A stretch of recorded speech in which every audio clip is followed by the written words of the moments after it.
A paz do Senhor a todos. Nós vamos dar continuidade à nossa leitura diária da Palavra de Deus, livro a livro, e vamos ler hoje o capítulo 3 de Daniel, lá no Antigo Testamento ainda, no livro dos profetas, 2 Samuel capítulo 6, e lá no Novo Testamento vamos ler o livro de Marcos, do capítulo 3, versículo 1 até o 19. E vamos agradecer a Deus por mais este dia. Senhor, graças damos a Ti, porque Tu és maravilhoso, Tu és um Deus soberano, poderoso, está acima de todas as coisas.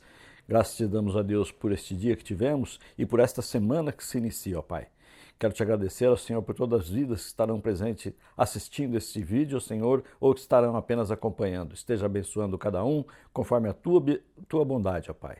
Eu te louvo e te agradeço no nome santo e poderoso de Jesus. Amém.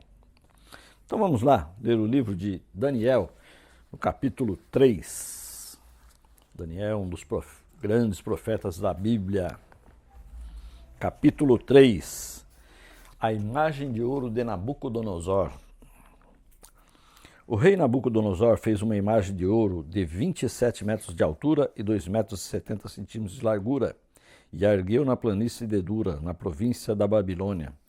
Depois convocou os sátrapas, os prefeitos, os governadores, os conselheiros, os tesoureiros, os juízes, os magistrados e todas as autoridades provinciais para assistirem à dedicação da imagem que mandara erguer.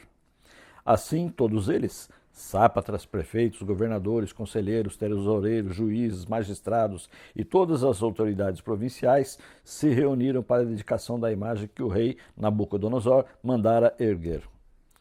E ficaram em pé diante dela. Então o arauto proclamou em alta voz: Esta é a ordem que é dada a vocês, ó homens de todas as nações, povos e línguas. Quando ouvirem o som da trombeta, do pífaro, da cítara, da harpa, do saltério, da flauta dupla e de toda a espécie de música, prostrem-se em terra e adorem a imagem de ouro que o rei Nabucodonosor ergueu. Quem não se prostrar em terra e não adorá-la será imediatamente atirado numa fornalha em chamas.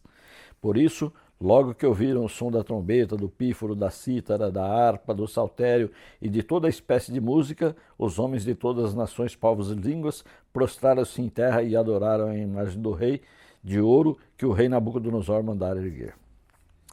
Neste momento, alguns astrólogos se aproximaram e denunciaram os judeus, dizendo ao rei Nabucodonosor: Ó rei, vive para sempre! Tu emitiste um decreto, ó rei, ordenando que todo aquele que ouvisse o som da trombeta, do pífaro, da cítara, da harpa, do saltério, da flauta dupla e de toda espécie de música se prostrasse em terra e adorasse a imagem de ouro, e que todo aquele que não se prostrasse em terra e não adorasse seria atirado numa fornalha em chamas. Mas há alguns judeus que nomeaste para administrar a província da Babilônia, Sadraque, Mesaque e Abdenego, que não te dão ouvidos, ó rei. Não prestam culto aos teus deuses, nem adoram a imagem de ouro que mandaste erguer. Furioso, Nabucodonosor mandou chamar Sadraque, Mesaque e Abdenego. E assim que eles foram conduzidos à presença do rei, Nabucodonosor lhes disse: É verdade, Sadraque, Mesaque e Abdenego, que vocês não prestam culto aos meus deuses, nem adoram a imagem de ouro que mandei erguer? Pois agora, quando vocês ouvirem o som da trombeta, do pífaro, da cítara, da harpa, do saltério, da flauta dupla e de toda espécie de música, se vocês se dispuserem a prostrar-se em terra e adorar a imagem que eu fiz, será melhor para vocês. Mas se não a adorarem, serão imediatamente atirados numa fornalha em chamas. E que Deus poderá livrá-los das minhas mãos? Sadraque, Mesaque e Abdenego responderam ao rei: Ó Nabucodonosor, não precisamos defender-nos diante de ti. Se formos atirados na fornalha em chamas, o Deus a quem prestamos culto pode livrar-nos, se ele nos livrar das tuas mãos, ó rei. Mas se ele não nos livrar, saiba, ó rei, que não prestaremos culto aos teus deuses, nem adoraremos a imagem de ouro que mandaste erguer. Nabucodonosor ficou tão furioso com Sadraque, Mesaque e Abdenego que o seu semblante mudou. Deu ordens para que a fornalha fosse aquecida 7 vezes mais que de costume, e ordenou que alguns dos soldados mais fortes do seu exército amarrassem Sadraque, Mesaque e Abdenego e os atirassem na fornalha em chamas. Os 3 homens, vestidos com seus mantos, calções, turbantes e outras roupas, foram amarrados e atiraram na fornalha extraordinariamente quente. A ordem do rei era urgente, e a fornalha estava tão quente que as chamas mataram os soldados que levaram Sadraque, Mesaque e Abednego, e esses caíram amarrados dentro da fornalha em chama. Mas logo depois, o rei Nabucodonosor, alarmado, levantou-se e perguntou aos seus conselheiros: Não foram 3 os homens amarrados que nós atiramos no fogo? Eles responderam: Sim, ó rei. E o rei exclamou: Olhem, estou vendo 4 homens, desamarrados e ilesos, andando pelo fogo, e o quarto se parece com o filho dos deuses. Então Nabucodonosor aproximou-se da entrada da fornalha em chamas e gritou: Sadraque, Mesaque, Abednego, servos do Deus Altíssimo, saiam, venham aqui. E Sadraque, Mesaque e Abednego saíram do fogo. Os sátrapas, os prefeitos, governadores e conselheiros do rei se juntavam em torno deles e comprovaram que o fogo não tinha ferido o corpo deles. Nem um só fio de cabelo tinha sido chamuscado, os seus mantos não estavam queimados e não havia cheiro de fogo neles. Disse então Nabucodonosor: Louvado seja o Deus de Sadraque, Mesaque e Abednego, que enviou o seu anjo e livrou os seus servos. Eles confiaram nele, desafiaram a ordem do rei, preferindo abrir mão da sua vida a prestar culto e adorar os outros deuses, a outro Deus que não fosse o seu próprio Deus.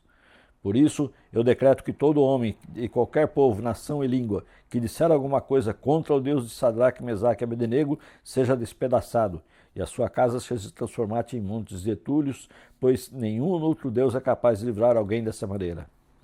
Então, o rei promoveu Sadraque, Mesaque e Abednego na província da Babilônia. Amém. Uau!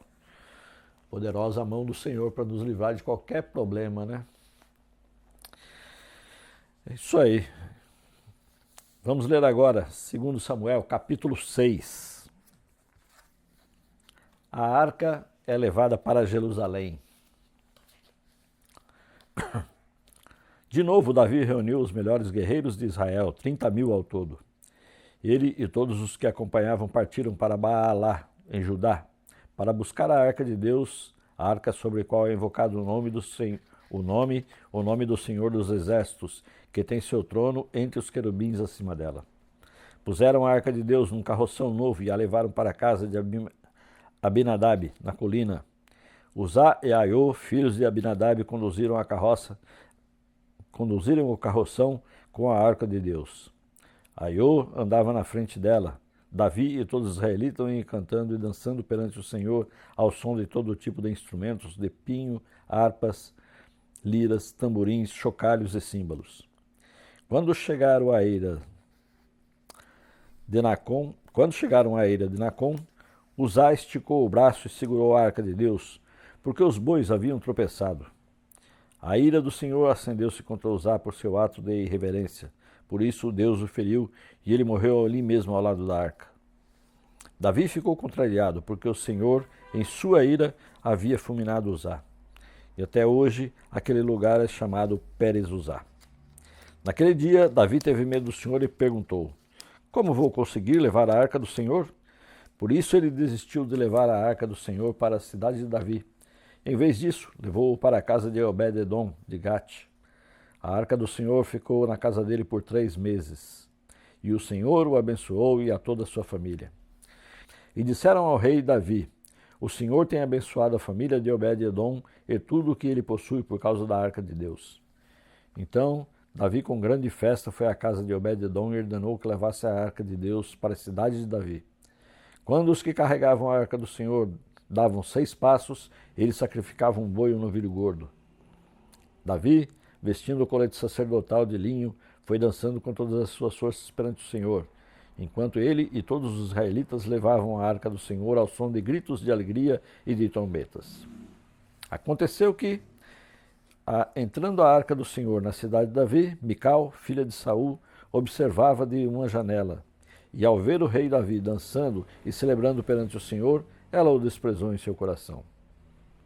Eles trouxeram a arca do Senhor e a colocaram na tenda que Davi lhe havia preparado. E Davi ofereceu holocaustos e sacrifícios de comunhão perante o Senhor. Após oferecer os holocaustos e os sacrifícios de comunhão, ele abençoou o povo em nome do Senhor dos Exércitos e deu um pão, um bolo de tâmaras e um bolo de uvas passas a cada homem e a cada mulher israelita. Depois, todo o povo partiu cada um para sua casa. Voltando Davi para casa, para abençoar a sua família, Mical, filha de Saul, saiu ao seu encontro e lhe disse: como o rei de Israel se destacou hoje, tirando o manto na frente das escravas de seus servos como um homem vulgar. Mas Davi disse a Mical: foi perante o Senhor que eu dancei, perante aquele que me escolheu em lugar de seu pai ou de qualquer outro da família dele, quando me designou soberano sobre o povo do Senhor, sobre Israel. Perante o Senhor celebrarei e me rebaixarei ainda mais e me humilharei aos meus próprios olhos. Mas serei honrado por essas escravas que você mencionou. E até o dia da sua morte, Mical, filha de Saul, jamais teve filhos. Amém. E agora vamos para o livro de Marcos, Novo Testamento. Vamos ler o capítulo 3, do verso 1 até o 19. Noutra ocasião, ele entrou na sinagoga e ali estava um homem com uma das mãos atrofiada. Alguns deles estavam procurando um motivo para acusar Jesus. Por isso, o observavam atentamente para ver se ele iria curá-lo no sábado. Jesus disse ao homem da mão atrofiada: levante-se e venha para o meio. Depois, Jesus lhe perguntou: o que é permitido fazer no sábado, o bem ou o mal? Salvar a vida ou matar? Mas eles permaneceram em silêncio. Irado, olhou para os que estavam à sua volta e, profundamente entristecido por causa do coração endurecido deles, disse ao homem: estenda a mão. Ele estendeu e ela foi restaurada. Então, os fariseus saíram e começaram a conspirar com herodianos contra Jesus, sobre como poderiam matá-lo. Jesus é procurado por uma multidão. Jesus retirou-se com os seus discípulos para o mar e uma grande multidão vinda da Galiléia o seguia. Quando ouviram a respeito de tudo o que ele estava fazendo, muitas pessoas procedentes da Judéia, de Jerusalém, da Idumeia, das regiões do outro lado do Jordão e dos arredores de Tiro e de Sidom foram atrás dele. Por causa da multidão, ele disse aos discípulos que lhe preparassem um pequeno barco, para evitar que o comprimissem, pois ele havia curado a muitos, de modo que os que sofriam de doenças ficavam se empurrando para conseguir tocar nele. Sempre que os espíritos imundos ouviam, prostravam-se diante dele e gritavam: tu és o Filho de Deus. Mas ele lhes dava ordens severas para que não dissesse quem ele era. A escolha dos 12 apóstolos. Jesus subiu ao monte e chamou a si aqueles que ele quis, os quais vieram para junto dele. Escolheu 12, designando os apóstolos para que estivesse com ele e os enviasse a pregar, e tivessem autoridade para expulsar demônios. Estes são os 12 que ele escolheu: Simão, a quem deu o nome de Pedro, Tiago, filho de Zebedeu, e João, seu irmão, aos quais deu o nome de Boanerges, que significa filhos do trovão. André, Filipe, Bartolomeu, Mateus, Tomé, Tiago, filho de Alfeu, Tadeu, Simão, o Zelote, e Judas Iscariotes, que o traiu. Amém? Até isso o Senhor faz. Escolhe até quem vai falar bem ou mal dele. E mais assim encerramos o capítulo de hoje e pedimos a Deus que nos abençoe, nos livre e guarde de todo mal, no nome santo e poderoso de Jesus. Amém.